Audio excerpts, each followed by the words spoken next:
10 معلومات مخيفة ستجعلك تهاب القطط، وحقائق غريبة عن القطط، سواء كانت في الشوارع أو في البيوت أو في أي مكان. تحتل القطط مساحة ليست بالصغيرة في حياتنا اليومية، فنحن نرى تلك الحيوانات الرقيقة المليئة بالزغب في كل مكان، فمنها من يسكن الشوارع ومنها من ينام بجانب البعض منا داخل أسرتنا. وسواء كنت تكره القطط أو تعشق تلك الحيوانات البريئة أو التي تظن أنها كذلك، سوف نتعرف في هذا الفيديو على 10 معلومات مخيفة عن القطط ستجعلك تخاف منها أكثر إذا كنت لا تحبها أو تكرهها. إذا كنت تحبها بل وتقتنيها في منزلك أيضا. كبرياء يصل إلى السماء. على الرغم من أن القطط تستطيع سماعك وتميز صوت صاحبها، إلا أنها لن تتمثل لطلبك إذا قمت بمناداتها في كل مرة، فهي تمتلك كبرياء غريب يمنعها من الاستجابة لصاحبها في كل وقت. فالقطط تاريخيا لم تتطور لتصبح أليفة بشكل كاف. بالمقابل، إذا ما أراد قطك أن يلفت انتباهك فسوف يقوم بكسر أي شيء أمامه أو يرمي الأشياء على الطاولة أو أي فعل يجعلك تنزعج. اعشقني عن بعد. يعتبر العناق تعبيرا عن الحب بين جميع المخلوقات، إلا أن القطط فهي لا تحب العناق على الإطلاق وتشعر بالانزعاج منه. فبعض القطط تكره الشيء الوحيد الذي نستلطفها من أجله، العناق، إذا قد يصيبها بالتوتر، ولهذا تكون أقل توترا عندما تعيش مع مالك يملك أكثر من قطة واحدة، بحيث تتشارك هذا العبء مع قطط أخرى. ابتعد عني الآن. على عكس الكلاب، لا تعتبر القطط كائنات اجتماعية، فهي تحب أن تجلس بمفردها لبعض الوقت دون أن يقوم صاحبها بالاقتراب منها. أنت ملكة. لا تفرح كثيرا عندما يقوم أي قط بالتمسح بقدميك أو بجسمك، فهو لا يعبر بذلك عن حبه لك، بل يقوم بنشر رائحته عليك حتى لا تقترب منك باقي القطط، فأنت ملكه، أو على الأقل هكذا يعتقد. أي أن احتكاك القطط بك لا يشير إلى أنه يستلطفك، فهو يقوم عبر الاحتكاك الجسدي بوضع رائحته عليك، وبالتالي إخبار باقي القطط بأن هذه الأرض له. في الكثير من الأحيان، خاصة بين الرجال، تتم السخرية من محبي القطط، فحبك للقطط قد يجعلك عرضة لسخرية المجتمع، وفي حال كنت تمتلك أكثر من قطة. إذا كنت تعيش بمفردك وتمتلك قطا أو أكثر وفارقت الحياة، فسوف يبدأ قطك بالتهامك دون الشعور بالأسف عليه، أي في حال مت لوحدك مع قطك فهو لن يتردد في أكلك، وتسمى هذه الظاهرة افتراس ما بعد الموت. ففي حالة الوفاة المفاجئة لمالكيها وعدم وجود من يقوم بإطعام الحيوانات، قد تنتظر الكلاب لعدة أيام، بينما القطط قد تنتظر ليوم واحد أو 2 فقط. لا تكترث القطط بالحلوى أو السكريات كثيرا، فهي لا تملك حاسة لتذوق تلك الأطعمة بشكل جيد، ولكن أكثر ما تعشقه هو تناول اللحوم. لقد أشارت الدراسات أن لسان القطة لا يوجد به مراكز لاستطعام السكريات كالسكروز، وعلى العكس من ذلك الكلاب تتذوق السكريات مثل الجلوكوز والسكروز. فالقطط المنزلية الأليفة تقتل سنويا ما يزيد على 20 مليون حيوان صغير و3 ملايين طائر، والبعض منها يحضر ما قتل سيده وكأنه يقول لك أنا أفعل ما لا تستطيع فعله. مخلفاتها سامة. تعتبر مخلفات القطط شديدة السمية، فهي تحتوي على الكثير من الميكروبات التي تسبب الأمراض العضوية مثل الزكام، بالإضافة إلى بعض الأمراض النفسية كالاكتئاب وانفصام الشخصية والقلق. ينصح الأطباء دائما بابتعاد الحوامل عن القطط بسبب مخلفاتها التي تحوي على الميكروبات والتي من الممكن أن تسبب الإجهاض. الصوت العالي.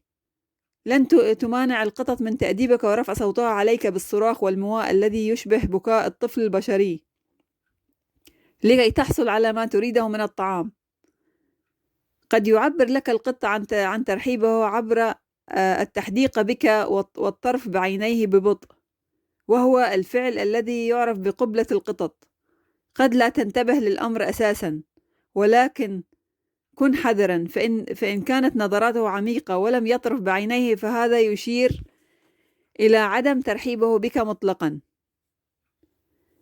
كان للسفينة الملكية لإيرلندا قطة تسمى إيمي، والتي لم تفتها أي رحلة حتى 28 من مايو عام 1914، حينما رفضت القطة ركوب السفينة وجريت. والغريب في الأمر أن السفينة التي أبحرت بدونها غرقت في اليوم التالي. يسمح بخلع مخالب القطط قانونيا في معظم ولايات أمريكا، ولكن لا يسمح به في الاتحاد الأوروبي. القط سام، والمعروف لدى الألمان بأوسكار، كان قطا خدم في 3 سفن حربية، واحدة منها ألمانية والاثنتين بريطانيتان. جميعهما غرقوا بينما نجا ذلك القط في كل مرة طافيا على ألواح خشبية.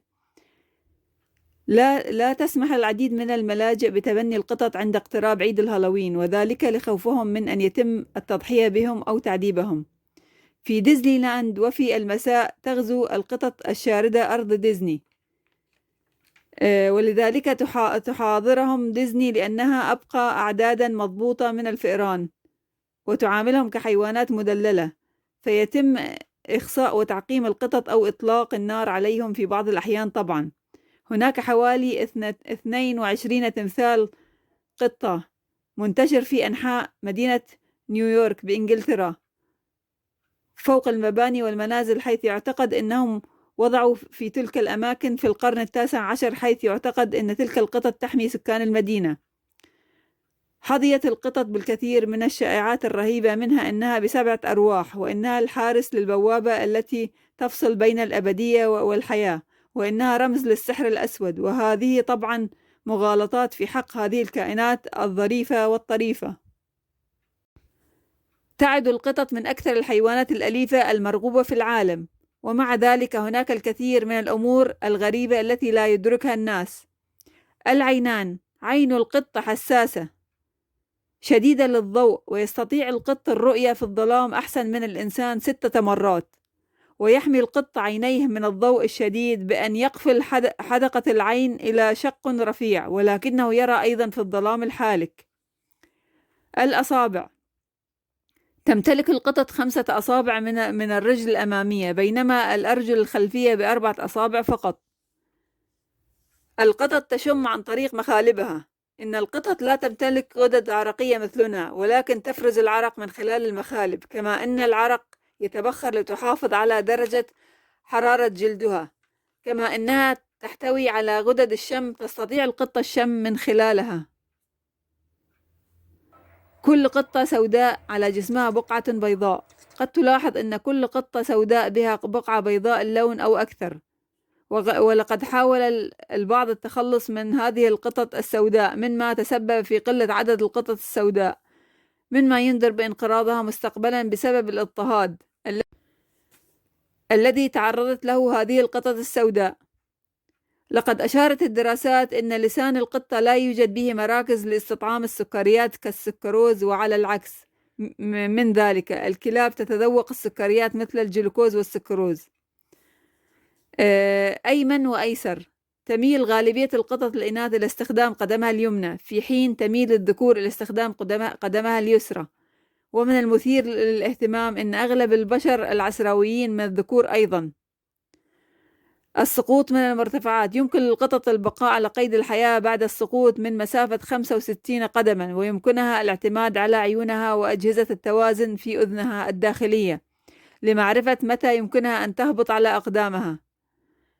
دماغ القط لا يزيد حجم الدماغ عن 25 جرام، ولكن توجد على سطح الدماغ 300 مليون خلية عصبية.